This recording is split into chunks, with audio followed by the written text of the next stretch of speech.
Dan ketika lagi mereka asik berdebat atau lagi nyeramahin, muncul si sosok kuntilanak itu. Dan kali ini apa yang dilihat sama Bima tidak sesuai apa yang sebelumnya dilihat. Perwujudan dari si kuntilanak ini mulutnya sobek sampai ke telinga.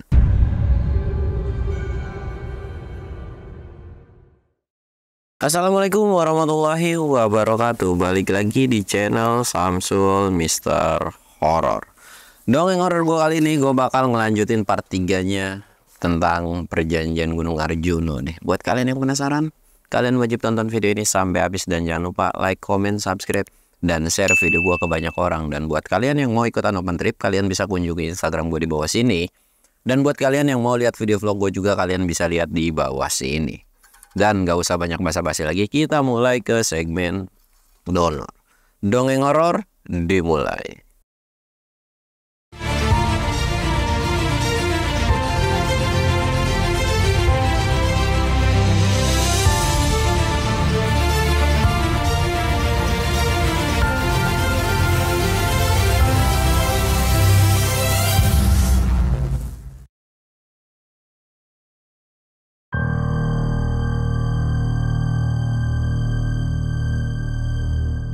Oke cuy, sebelum masuk ke ceritanya, kita ritual kayak biasa. Kita sebat-sebat. Jangan lupa ngopi biar nggak panik coy. Jadi cerita ini tuh sebenarnya panjang cuy. Cuman ada beberapa, maksudnya kayak gini. Misalkan dari sudut pandang Bima, Ahmad, Rudi, dan sebagainya. Tapi gue akan rangkum sedemikian rupa. Tapi walaupun masih tetap panjang, tapi ya oke lah, itu masih bisa. Dan detail-detail kecilnya nggak gue sebutin juga gitu kan. Dan semoga nanti nggak ada yang kelewat juga ya. Dan kita akan lanjut di part 3-nya. Di part 3-nya adalah dimana kemarin yang sebelumnya itu udah sampai di Arya sama Bima ini ketemu sebuah delman. Dan di situ Arya nyetop si delman tersebut. Delman itu tuh langsung berhenti. Dan ketika berhenti, Arya bilang, "Pak, kami boleh ikut nggak?" Pak Kusir ini tuh nggak ngomong sepatah kata pun, cuman pakai jari nunjuk ke belakang. Seolah kayak ya udah lu duduk di belakang gitu kan. Mereka berdua masuk. Ketika mereka masuk ke dalam delman tersebut, Bima ini sebenarnya seneng karena alhamdulillah gua akhirnya bisa ketemu manusia dan sebagainya. Bima ini nggak punya pikiran sesuatu hal yang negatif bahwa delman ini adalah delman setan atau jelmaan atau apapun lah, atau ini bukan dunianya dia gitu kan. Tapi ya sudah, nggak apa-apa. Yang penting selama Bima nggak merasa ketakutan, itu jauh lebih aman menurut Arya. Walaupun Arya ini sudah memperingati, Bim, kita ini bukan lagi di ranahnya atau dunianya manusia. Tapi Bima itu kayak nggak percaya dan masa bodoh gitu kan, kayak tetap aja diomongin. Tapi ada beberapa poin penting di mana Arya ini memperingati ke Bima, "Bim, lu masih tetap kekeh dengan itu manusia gitu kan, dengan sosok perempuan yang lu bilang itu cantik dan sebagainya." Di situ Bima cuma nunduk ke bawah. Dia tuh mulai agak sedikit nggak percaya sebetulnya, kayak iya sih bener cantik. Tapi di sisi lain juga temennya mungkin ada benernya juga. Tapi lebih dominan dia masih berharap dengan si perempuan tersebut, masih kekeh. Tapi dia nggak berani ngomong karena pasti takut diomelin sama Arya ini kan. Di situ cuma nunduk aja. Singkat cerita, setelah panjang lebar mereka di dalam delman, Arya ini sempat nengok kiri dan kanan. Lambat laun dia ngelihat sebuah perkampungan, di mana perkampungan itu ramai dengan banyaknya penduduk. Di kampung itu pun tidak ada yang aneh kecuali dengan pakaiannya. Pakaiannya kayak ya pakaian-pakaian zaman dulu lah. Ketika udah sampai di desa, delman itu pun berhenti.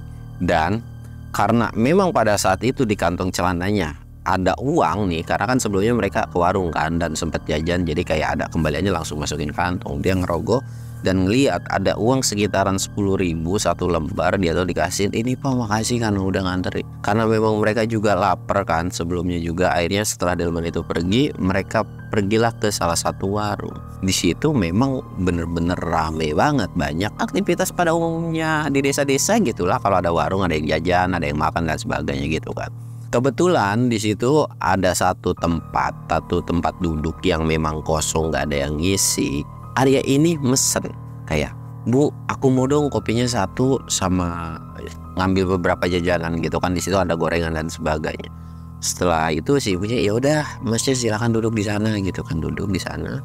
Di situ warga di situ nggak ada yang aneh, atau bisa dibilang nggak memunculkan muka-muka yang nyeremin atau gimana, itu nggak ada. Di sini lagi si Arya itu memperingati, "Bim, gua minta sama lu, tolong berkelakuan normal. Jangan menarik perhatian yang ada di sini," gitu. Jadi kalau ada makanan memang kita kelaparan, jadi makan biasa aja. Karena Arya ini dalam hatinya tuh berpikiran bahwa tempat ini bukan tempatnya manusia. Udah punya pikiran ke situ gitu. Dan gak mungkin di tengah hutan mana sih ada desa segede ini gitu. Dan pakaiannya pun udah kelihatan ini bukan pakaian zaman sekarang, ini pakaian zaman dulu. Sedangkan penerangannya pun gak ngeliat tuh, namanya lampu listrik itu gak ada. Ada beberapa lampu tuh kayak lampu ditempel, kayak lampu dari minyak tanah dan sebagainya gitu. Lampu-lampu masih tradisional lah. Bima tuh cuman manggut iya, tapi dia tuh ada gelagat-gelagat. Agak beda lah ketika makanan datang dan ngopi tuh kayak makannya rapus dan terus-terusan gitu kan. Di situ sempat jadi pusat perhatian dari beberapa orang yang ngumpul di situ. Arya ngerasakan bahwa dia jadi pusat perhatian nih. Arya itu sampai ngegebrak meja. "Bim, tolong lu nurut sama gua, kalau memang lu gak mau gua tinggalin." Di situ Bima langsung, yang tadinya lagi makan langsung diem dan naruh makanannya, tunduk. Mungkin ya karena dia tuh ngerasa bahwa ya dia udah salah dan cuman iya-iyanya doang gitu kan. Karena memang sifatnya Bima ini itu susah banget dibilanginnya cuy, tambeng banget, ngeyel banget bocahnya gitu kan. Kalau udah ada yang parah aja baru nangis gitu. Ya intinya tipikal manusia seperti itu lah. Situ diem, ya udah terusin makannya tapi biasa aja. Dan di situ pun seketika kayak mereka kan harus nyari tempat penginapan atau tempat tidur, dan pada saat itu pun masih dalam kondisi jam 5 atau jam 6, tapi kondisinya udah mulai gelap lah. Dia bingung kan harus cari kemana nih. Ada duit kali ya, dia ngecek dulu sakunya, masih ada sekitaran 35 ribuan. Dan nanya, "Bim, lu ada duit gak di kantong lu? Atau di kantong lu ada apa?" Dikodok juga, di kantongnya Bima tuh ada sekitaran 25 ribu. Ya intinya di bawah 50 ribu gitu kan ada ini. Ya udah, semoga kita dapat penginapan, dan di sini ada penginapan gitu kan. Dan ketika mau bayar apa sih namanya, mau bayar makanan ini, "Bu, udah selesai nih, berapa?" gitu kan. Si ibu warung ini nyamperin. Dan sebelum dia ngasih uangnya, Arya ini nanya, "Bu, di sini ada penginapan gak ya?" "Oh, kalau di sini penginapan nggak ada, Mas. Tapi kalau memang kalian ingin istirahat, di sana kan ada pos tuh. Kalian bisa istirahat aja di sana. Nggak apa-apa kok. Walaupun di sana tuh ketika ngelihat sebuah pos itu, di situ ada 4 orang, bapak-bapak gitu, entah lagi ngapain gitu kan." "Oh gitu ya, Bu. Iya nggak apa-apa kok. Tenang, mereka ramah semua dan nggak akan ngapa-ngapain kamu." "Oh iya, makasih." Sempatlah Arya ini terbesit karena dia kan bingung, pengen keluar dari hutan ini tuh gimana. Arya ini nanya lah, "Bu, sebenarnya aku ini tersesat dan cara keluar dari sini itu gimana ya?" Ibu ini kayak ketakutan juga, tapi dia tuh nengok kiri dan kanan. Dan lambat laun kayak mau ngebisikin si Arya kan. Arya pun kayak tahu nih kalau dia tuh mau dibisikin, jadi kayak ngedeketin lah kupingnya itu. Ketika mendekati kuping, si ibu ini cuman bilang, "Teman kamu sudah ditandai dan pergilah ikuti aliran sungai." Cuman sebatas ngomong itu dan nengok kiri dan kanan lalu pergi lagi. Memang pada saat itu Arya pun gak bisa nanya terlalu banyak karena gelagat dari si ibu ini pun udah benar-benar membingungkan, dan kayak dari mukanya tuh udah mulai ketakutan juga gitu kan. Ya sudahlah, gimana nanti dia akan ngambil puzzle-nya itu atau teka-tekinya ini tuh nanti setelah istirahat, karena badan mereka itu udah kecapean dan kelelahan banget gitu kan. Singkat cerita, setelah bayar mereka pergilah ke pos itu. Alhamdulillahnya dan beruntungnya mereka, 4 orang yang ada duduk di pos itu tiba-tiba kayak ngertiin dan pergi ke warung si ibu ini kan. Jadi mereka kayak istirahat lah di situ dan ngerebahin badan. Ya Allah, nikmat banget. Bahkan si Bima juga, ya Allah, perut kenyang. Dan tiba-tiba sekarang udah ngerebah gitu dan mikirin masalah bisa keluar dari sini atau enggak, ya gimana nanti, yang penting mereka butuh istirahat dulu. Ngerebah mereka tertidur. Dan ketika tidur mereka dikagetin dengan ada tetesan air. Pada saat itu nggak hujan, cuman ada tetesan air aja gitu kan ke mukanya si Arya. Arya ini bangun. Hah? Bim, bangun Bim. Bim bangun. Pas Bima bangun tuh kayak, apaan sih, masih ngantuk? Dia bilang itu kan, lu lihat kita ada di mana. Yang awalnya itu sebuah desa berubah jadi hutan belantara. Mereka berdua langsung panik. Dan yang awalnya cuma hutan belantara, perlahan muncul sosok-sosok mata yang memperhatikan mereka berdua. Wah, udah gak beres nih, asem. Dia ngerogoh celana lagi, ternyata di situ ada sebuah korek. Yang dimana kan ada beberapa korek yang ininya tuh ada senternya kan. Wah, cabut. Disenterin tuh, walaupun ya penerangannya minim banget gitu kan, cabut mereka, lari dari tempat situ. Sedangkan Bima juga yang masih ngantuk tiba-tiba jadi melek kan, terus lari dan merasa bahwa mereka itu udah jauh dari tempat tersebut. Mereka itu duduk lagi kan. Capek banget ya Allah. Arya tuh udah ngusap kepala, dia tuh udah diem aja. Ini gimana? Sedangkan Bima bilang, kok kita bisa ya pindah ke hutan itu? Kan udah gue bilang, kata Arya, ini tuh bukan desa manusia. Apa yang kita lihat selama ini, entah itu perwujudannya berupa seperti manusia, mereka itu bukan manusia. Sedangkan kita saat ini pun bukan di dimensi manusia. Kita udah beda alam. Kalau memang kita sama dengan alam manusia, gak mungkin teman-teman kita gak bisa lihat kita. Di situ pun Bima nunduk dan bilang, gue pengen pulang. Kita masih pulang. Dan gue minta kalau memang lu pengen pulang, lu nurut dan ngertiin gue. Di situ pun Bima kali itu diem, bener-bener diem. Dan satu lagi, tolong jangan pernah sebut-sebut cewek itu lagi. Buang jauh-jauh pikiran itu cewek. Karena awal petaka ini gara-gara lu suka dengan cewek itu. Dan asal lu tahu, lu tuh udah ditandain, lu akan jadi pengantin dari perempuan tersebut. Bima cuma bisa diem diceramahin sama si Arya ini. Dan ketika lagi mereka asik berdebat atau lagi nyeramahin, muncul si sosok kuntilanak itu. Dan kali ini apa yang dilihat sama Bima tidak sesuai apa yang sebelumnya dilihat. Perwujudan dari si kuntilanak ini mulutnya sobek sampai ke telinga. Arya cuma natap tajam karena di dalam hatinya dia udah gak peduli lagi dengan sosok penampakan apapun. Yang penting temennya gak dibawa dan dia harus bisa keluar dari hutan ini. Arya cuma natap tajam dan bilang, pergi lu dari sini, jangan ganggu temen gue lagi. Lu harus pergi dan jangan ganggu kita lagi. Sosok kuntilanak itu cuma natap kepalanya sambil gerak-gerak, sambil nyeringai serem. Dan karena mereka juga ngerasa risih diliatin, akhirnya ngajaklah si Bima, Bima ayo cabut. Bahkan Bima ini saking ketakutannya, dengkul dia tuh gemeteran gitu kan, kayak susah banget untuk jalan. Lu kenapa Bim? Itu serem banget. Langsung dibilang lah sama si Arya ini, gue bilang dia apa? Itu perwujudan asli dari apa yang lu lihat sebelumnya itu cantik. Ayo pergi. Tapi kaki gue susah digerakin, Arya. Dia bilang gitu kan. Ayo lu bisa, lu lawan ketakutan lu harus bisa lawan rasa ketakutan lu. Sambil digendeng nih cuy. Bahkan setengah digusur itu diajak kabur dan untuk menjauh dari si sosok kunti itu. Dan di sepanjang perjalanan kabur dari tempat itu, ngerasa bahwa di belakang itu kedengaran suara kayak langkah kaki orang lagi ngejar. Mereka berdua panik kan, karena sejauh ini mereka itu hanya sebatas ditampaki tapi tidak ada yang namanya serangan fisik. Karena mereka ini ketakutan dan takut ada sebuah serangan fisik dan larinya tuh kayak bener-bener kayak lagi ngeburu orang aja gitu kan. Mereka pun kayak, hah, apaan sih? Tapi wujudnya belum kelihatan. Wujudnya bener-bener belum kelihatan.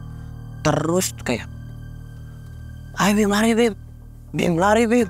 Mereka lari sekenceng-kencengnya, bahkan ada semak. Bukannya bisa dikibasin begini ya, tapi bener-bener ditabrak. Area yang kondisi di depan pun udah ngerasa ininya kecolok, ininya udah kegores sama ranting, udah masa bodoh dengan badan-badan dia. Yang penting dia bisa lari dan kabur. Ketika semakin terus jalan ke semak itu semakin lebat, karena kan jarak ininya juga makin susah kan. Mereka tuh berhenti. Dilihat lagi, suara langkah kaki itu udah nggak ada. Jadi mereka itu benar-benar diteror dengan rasa ketakutan mereka sendiri. Walaupun mereka ngeliat penampakan, tapi perwujudan dari mereka itu nggak yang nyakitin mereka berdua. Mereka tuh kenapa-napa ya gara-gara mereka lari, takut dan sebagainya gitu kan.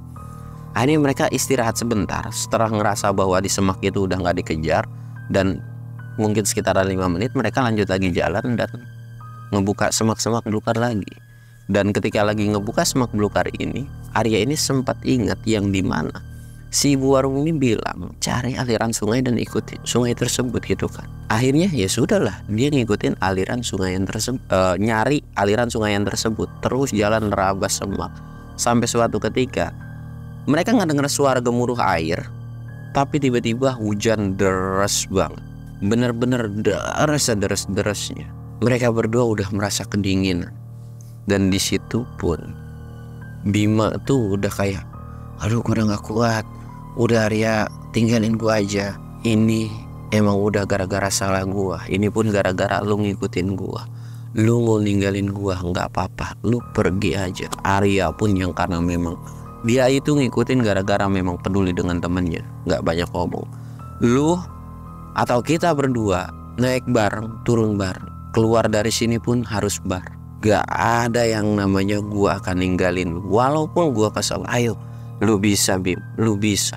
Di situ Arya itu benar-benar jadi manusia yang paling tegar di antara Arya dan Bima ini.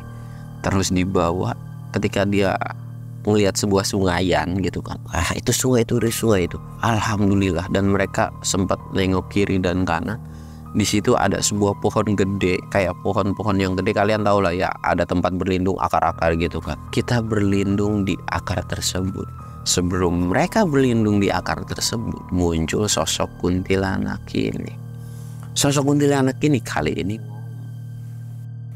kamu bisa keluar dari hutan ini, tapi tinggalkan temanmu ini dan kamu akan bisa keluar detik ini juga. Sempat Arya ini tergiur dengan ucapan dari sosok kuntilanak ini. Bahkan Bima pun udah ngerasa bahwa ini tuh memang semuanya tuh gara-gara dia. Dan memang sosok si demit kuntilanak ini memang suka sama si Bima ini, dan ngerasa bahwa fisiknya pun udah nggak mampu lagi. Bima ini ngelepasin genggaman dari si Arya, kan dilepasin.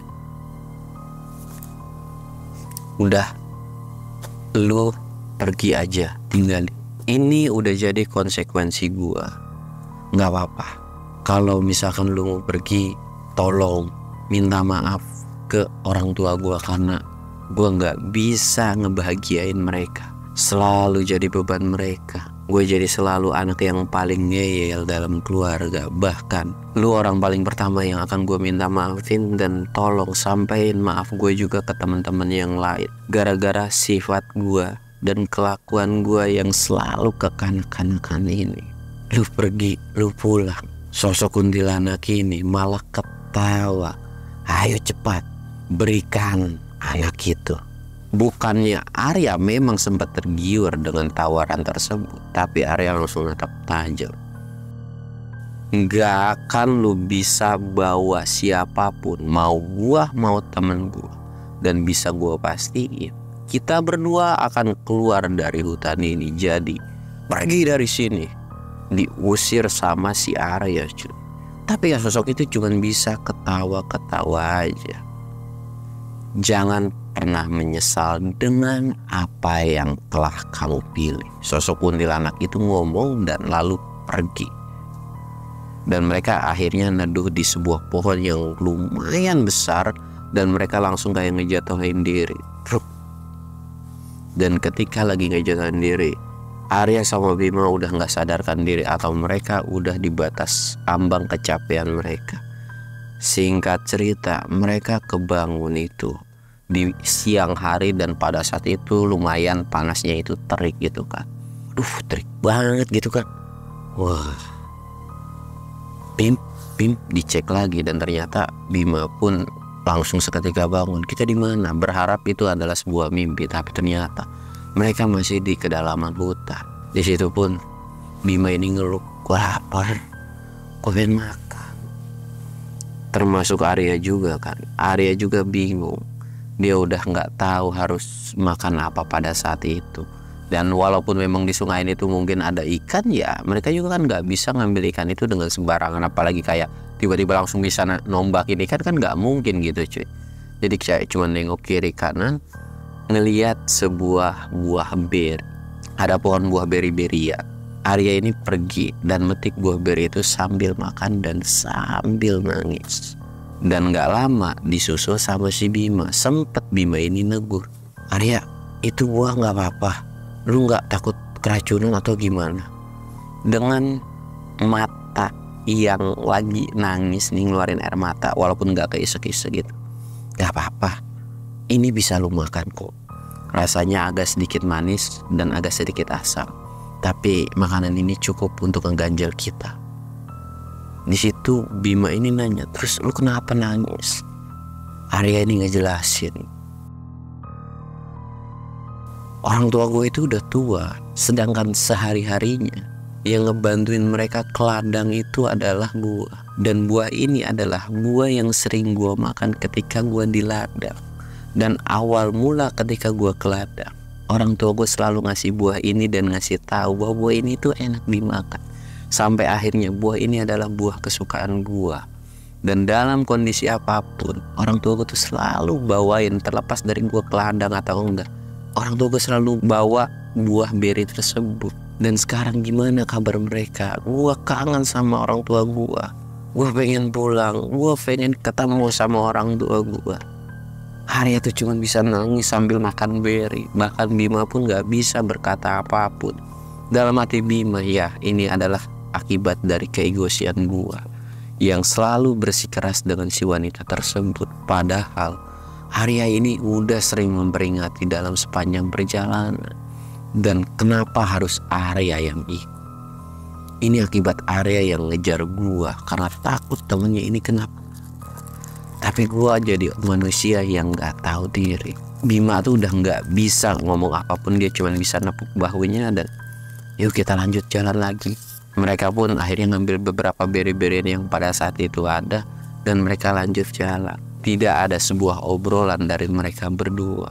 Dengan jalan yang agak sedikit gontai dan kecapean, mereka terus jalan. Sampai akhirnya ada sebuah sungayan yang dimana mereka itu nggak bisa lewatin pinggiran sungai tersebut. Jadi kayak harus melipir sedikit. Dan ketika melipir ini tuh harus nembus semak-semak gitu kan. Jadi kayak nembus semak-semak. Dan yang kondisi di depan itu adalah si Arya. Dan ketika dia ngebuka seret, Arya kaget. Dia ngelihat sosok wanita beneran cantik banget. Itu dengan kondisi lagi mandi cuy. Tapi parahnya ketika badannya berdiri semua. Seketika Arya ini benar-benar kaget dan nabrak yang ada di belakangnya sini. Kenapa lo ya? Kenapa? Cuma nunjuk ke depan. Yang dilihat adalah sosok wanita cantik tapi berbadan ular. Bahkan Bima pun sampai heran dan kaget. Loh, kok bisa? Mereka berdua udah gak ada tenaga untuk lari kan? Sosok wanita berbadan ular ini yang tahu kalau mereka lagi diperhatiin atau lagi diperhatiin sama mereka berdua nih. Wanita itu lambat laun ngedeketin mereka berdua. Bahkan beberapa bagian badan atau ekornya dari si ular itu sempat ngelingkerin mereka. Sempat natap. Tapi tiba-tiba ular ini lambat laun ngejauh dan cuman bilang, sayang, kalian sudah ditandai dan kalian bukan mangsaku. Sambil pergi. Sedangkan Arya yang ngedenger omongan itu kayak kesel kan. Kalau lu mau caplok, gue caplok aja anjir, gak usah ngomong ditandai apa sih gitu kan. Kenapa kita masih ditandain gitu? Kenapa temen gue masih ditandain? Dia udah penat banget. Bahkan sosok siluman yang ada depan mata mereka berdua itu kayak gak mau ngambil jatahnya dari si sosok ini. Dan Arya ini ngerasa kalau mereka berdua kayak seolah dipermainin. Kalau memang udah mau diselesain aja gitu. Jangan dimainin kayak gini, nyari jalan keluar dan sebagainya gitu. Udah penat banget. Tapi mereka itu agak sedikit beruntung gara-gara si ular ini pun lambat laun ya pergi gitu, ninggalin mereka berdua. Mereka cuma duduk doang, duduk lemes, dan mereka pun nggak ada yang ngebahas apapun. Dan karena mereka udah istirahat lumayan cukup lama di situ, gara-gara ketakutan, mereka pun akhirnya melanjutkan lagi perjalanan. Lanjutin lagi perjalanan dan ketemulah sebuah tebingan. Jadi mereka tuh bukan ngikutin arus air ke bawah, karena kalau ngikutin arus ke bawah itu susah. Nah, mereka tuh ngeliatkan sebuah tebingan. Tebingan ini memang agak sulit kalau harus ditaikin. Tapi entah kenapa pada saat itu feeling dari si Arya ini bahwa mereka harus melewatin tebingan ini untuk bisa keluar dari hutan ini. Dan Arya ini selalu ingat omongan, selalu terngiang-ngiang dari ucapan si ibu-ibu warung itu. Mereka harus ngikutin aliran sungai. Dan di situ pun Arya langsung ngerembukin dari apa yang akan dilakukan nanti. Bim, kita istirahat di sini, kita kumpulin tenaga. Apapun yang terjadi, kita harus bisa naik ke tebing itu. Bima gak banyak omong, karena memang pada saat itu pun ya temen dia cuma ada Arya doang. Jadi ya mau gak mau nurut lah. Dan mereka itu benar-benar harus nguatin tenaga mereka gitu kan. Ya udah, gua nurut aja sama lu. Ya udah, kita istirahat. Mereka ngerebah tuh di situ, ngerebah, dan lagi baru mau ngerebah itu hujan deras. Yang awalnya harusnya pada saat itu masih terang, tiba-tiba gelap seketika gara-gara mendung dan dicampur hujan, dan seolah seperti malam. Yang tadinya mereka mau ngeres dulu, mau ngumpulin tenaga untuk naikin tebingan itu, Arya yang udah punya pikiran dan feeling bahwa ini udah nggak benar nih, dan kayaknya kita harus nerusin perjalanan ini karena semakin gede godaan berarti itu bener kan jalannya gitu kan. Punya pikiran ke situ. Bim, ayo Bim, kita harus naik sekarang. Tapi nggak ada tapi pokoknya buru-buru. Dan pas Arya ngeliat ke belakang, memang di belakang ini banyak sosok mata merah memandang ke mereka berdua. Ayo buru, cepetan. Perlahan mereka menaiki tebing tersebut, walaupun dengan tangan yang sakit karena mereka harus megang batu, ya apalagi batunya tajam gitu kan. Sampai di seperempat jalan mereka istirahat dulu dengan kondisi Arya paling atas, bawahnya ini si Bima gitu kan. Bim, pokoknya kalau lu ngelihat sesuatu jangan pernah takut. Lawan rasa takut lu dan fokus ikutin punggung gua, terus jalan ke atas. Bima itu manggut, tanda mengerti. Jalan terus sampai di pertengahan. Hujan bukannya berhenti, malah makin deras. Dan ketika hujan ini makin deras, Bima ini kan lagi megang begini, manjat kan, sampai akhirnya satu tangan dia itu megang sebuah hewan. Bisa ular, bisa entah apa pada saat itu. Tapi kalau disebut ular kok berlendir, jadi megang. Dan pas dilihat kepalanya itu lagi mangap. Kondisi kepalanya segede kepalan tangan gue nih cuy, mangap gitu kan. Tapi kok berlendir. Dan kaget, bahkan saking refleksnya kaget sempet merosot beberapa meter gitu kan. Sedangkan si Arya langsung nengok, Bim, lu gak apa-apa. Gak apa-apa, tungguin bentar gitu kan. Tungguin bentar. Si Bima itu sempat nengok ke belakang. Kalau gue jatuh kayaknya bakalan kelar. Terus jalan lagi setelah istirahat. Gue harus bisa. Ini perjuangan terakhir gue. Dan gue percaya sama Arya. Manjat lagi, udah ngelewatin tengah-tengah nih. Seketika Arya yang ada kondisinya di atas teriak yang sama. Tapi Arya enggak merosot, melainkan jatuh dari tebingan tersebut. Bahkan Bima ini sempat ngelihat Arya yang kayak ngeglinding cuy. Dan di situ sempat Arya ini teriak, naik terus. Tapi di sisi lain Bima ini bingung antara nolongin temennya karena udah jatuh ke jurangan juga, atau dia harus terus naik. Tapi kalau naik dia juga nggak tahu keadaan temennya ini masih hidup atau enggak.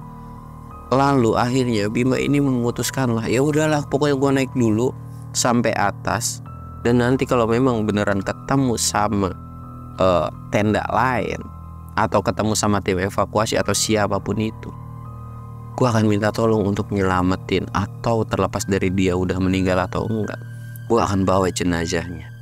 Terus tuh Bima naik dengan keegoisan dia. Singkat cerita udah sampai di atas, Bima ini kayak ngerasa nggak asing dengan tempat itu. Dia coba lari dan dia ngeliat sebuah tenda, dan di mana itu adalah sebuah lembahan ketika mereka ngecamp. Di situ ada beberapa orang kumpul, dan kondisi yang awalnya gelap gulita tiba-tiba pada saat itu memang udah nggak sadar kan, udah nggak terlalu sadarkan diri. Dia tuh ngeliat kayak udah terang aja, nggak tahu kapan bisa terangnya itu. Dia terus jalan, dan di situ ada beberapa orang yang kumpul. Bima ini cuma nengok, dan orang yang ditata pun seolah kayak nggak tahu siapa ini, dan apa ini orang yang hilang gitu. Dengan kondisi orang tim evakuasi ini ngeliat tuh kayak sama-sama saling tatapan dan bingung gitu kan. Sampai akhirnya ada yang mecah suasana, yaitu salah satu dari temannya si Bima ini, yaitu si Ahmad gitu kan. Bima gitu kan. Akhirnya si Bima ini langsung buru-buru dipeluk dan diobatin sesegera mungkin.